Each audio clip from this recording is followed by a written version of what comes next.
Balance of power. Write a short note on balance of power. Such question is asked on it.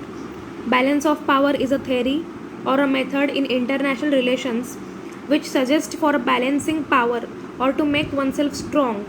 We may secure support power from other territories. So it's a technique to secure your nation. Then balance of power is the key concept for the study of global politics. Balance of power can be simply described as a theory of a state behavior, and what they really means is that states act to preserve a balance of power in the system of a state.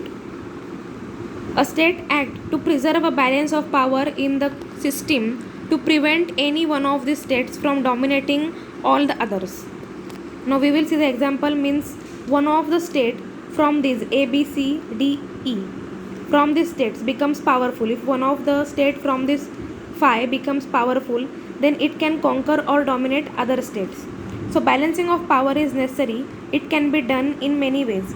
States can balance against a growing power is by increasing their own power. Means if A becomes dominant, then these four countries can fight against this A in unity. So this is the first, that states can balance against a growing power is by increasing their own power.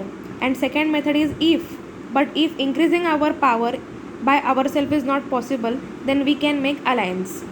Means if increasing of power is not possible, then they will make treaty. This is the concept of balance of power. It's a technique to secure your nation from dominating by other countries. Next, we will see the types of balance of power.